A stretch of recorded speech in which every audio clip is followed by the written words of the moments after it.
The जज from hello drama की last episode में हम देखते हैं कि हैन दाउन और गो मंडो किसी के फ्यूनरल पे आए हुए हैं। थोड़ी देर बाद हमें पता चलता है वो फ्यूनरल उसी एंजल का है जो कि बूढ़ी औरत की बॉडी में रह रहा था। फिर कुछ दिन पहले दिखा देते हैं कि हैन दाउन हॉस्पिटल में था जब कैंग को वो हॉस्पिटल लेकर आया था। वहाँ पे डॉक्टर उसका ट्रीटमेंट अभी कर ही रही थी, लेकिन थोड़ी देर बाद उसकी हार्ट बीट बंद हो जाती है, जिसके बाद डॉक्टर्स कह देते हैं कि वो मर चुकी है। फिर हैन रूम में आता है तो उसको ख्याल आ जाता है उसी बूढ़ी औरत का जिसने उसे कहा होता है कि अगर तुम दोनों साथ रहोगे तो तुम दोनों में से कोई ना कोई एक लाजमी मर जाएगा। अभी हैन कैंग के पास बैठा रो ही रहा होता है जब इतनी देर में कैंग एकदम से उठ जाती है और वो होश में आ जाती है। उसकी हार्ट बीट चलती देखकर वो फ़ौरन से डॉक्टर को बुलाता है। फिर कैंग को दिखाते हैं जो कि हेल में होती है। वहाँ पे पायल उसको कहते हैं कि तुमने मेरा ऑर्डर नहीं माना, इस वजह से तुम्हें इसकी कीमत चुकानी पड़ेगी, क्या तुम इस सब के लिए तैयार हो। वो उससे कहता है कि तुमने अपनी सारी ताकतें खो दी हैं और अब तुम दोबारा से यहाँ पर जज नहीं हो, ना ही मेरी हायर हो, और यहाँ से चली जाओ। अभी वो उसको वहाँ से भेजने ही लगा होता है, कितनी देर में वहाँ पे वही वाला एंजल आ जाता है और वो पायल से कहता है कि मुझे गॉड ने यहाँ पर भेजा है। बेशक जस्टिटिया ने तुम्हारी बात नहीं मानी, लेकिन उसने बहुत अच्छे तरीके से इंसाफ किया, इस वजह से गॉड ने उसे एक लाइफ और दे दी है और तुम सब अब गॉड की कमांड के मुताबिक चलोगे। कैंग उसे वहाँ पर देखती है तो कहती है तुम अगर यहाँ पर हो तो इसका मतलब है कि तुम भी मर चुकी हो। जिसके बाद वो कैंग को बताती है कि मैं तो यहाँ पर सिर्फ तुम्हें बचाने के लिए आई थी। कैंग कहती है कि अगर ऐसा था तो तुमने मुझे क्यों कहा था सब कुछ हैन को बताने के लिए। जिसके बाद वो कहती है मैं तो सिर्फ तुम्हारा इम्तिहान ले रही थी। फिर वो उसके पेट पर हाथ रखती है जहाँ पर उसको चोट लगी थी और उसे ठीक कर देती है और उसके बाद उसे वापस भेज देती है। कैंग जैसे ही होश में आती है तो हैन उसे उठने से मना करता है, लेकिन वो उठ के बैठ जाती है और उसे कहती है देखो मैं बिल्कुल ठीक हो गई हूँ। दूसरी तरफ टियंग अपने भाई जियोंग को मरवा देता है और उसके मरने के बाद उसके फ्यूनरल में जाने के लिए वहाँ से निकलता है। वो अपने भाई के फ्यूनरल में जाने के लिए स्पेशल लीव अप्लाई करता है और इसी लीव के बहाने वो एक फ़ेक पासपोर्ट बनाकर वहाँ से निकलने की कोशिश करता है। अपने ही लॉयर के थ्रू वो पासपोर्ट बनाते हैं, लेकिन उसका लॉयर जब वो पासपोर्ट लेकर आता है तो वो उससे पूछता है कि क्या तुम्हें किसी ने देखा, तो वो कहता है नहीं। उसके बाद वो उसको भी मार देता है। उसके बाद वो जैसे ही एयरपोर्ट के लिए निकलता है तो कैंग उसे फेक कॉल करती है और कॉल करके उसे कहती है कि उसके पासपोर्ट में कुछ मसला हो गया, उसे कल मिलेगा। जिसके बाद वो वहाँ से अपने फार्म हाउस की तरफ चला जाता है। फिर कैंग उसके पीछे चली जाती है। कैंग के सारे दोस्त उसको दोबारा से वापस देखकर बहुत ज़्यादा खुश होते हैं। पुलिस को टियंग के लॉयर की बॉडी मिलती है और उन्हें समझ में आ जाता है कि इसे भी उसी ने मारा है। टियंग जब अपने फार्म हाउस पर पहुंचता है तो कैंग वहां पर पहले से मौजूद होती है। वो कैंग को देखकर कहता है कि तुमने मेरे साथ धोखा किया है, तुमने तो मुझसे कहा था कि तुम मुझे जेल से निकलवा दोगी, लेकिन तुमने तो मुझे बहुत सख्त सज़ा दी है। जिसके बाद कैंग कहती है मैंने तो तुम्हें भी कोई सज़ा नहीं दी, बल्कि अभी तो असल वाला ट्रायल शुरू होगा। कैंग उसे कहती है कि मैं तुम्हें वो सब महसूस करवाऊंगी जो तुमने अपने विक्टिम्स को करवाया है। उन्हें कत्ल करते हुए जितनी तकलीफ़ तुमने उनको दी है, सेम वैसे ही मैं तुम्हें उतनी तकलीफ़ दूंगी। फिर उसके बाद टियंग को लगने लगता है कि वो एक जंगल में है और उस जंगल में कैंग उसके ऊपर हमला कर रही है बार बार।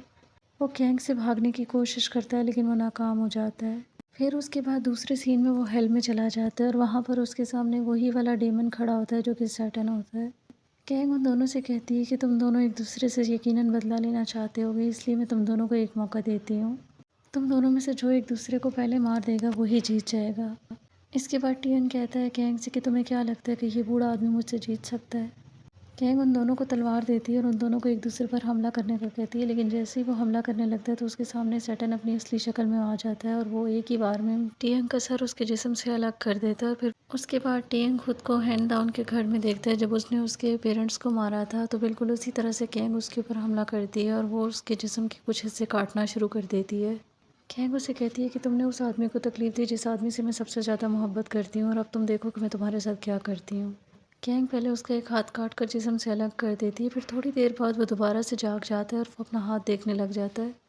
कैंग उसे कहती है तुम्हें कैसा लगा कि ये जो सारी तकलीफ़ें तुम दूसरों को देते रहे हो अब जब तुमने खुद महसूस की हैं। वो कैंग से माफ़ी मांगता है और उससे कहता है कि बस किसी भी तरह से ये सब ख़त्म कर दो। उसके बाद कैंग उसे फिर से मारती है और थोड़ी देर बाद अपना वही वाला मैजिकल नाइफ निकालती है और उससे उसे मार देती है और साथ ही उसे कहती है अब तुम हेल में चले जाओ, बाकी की तुम्हारी सज़ा वहीं पे होगी।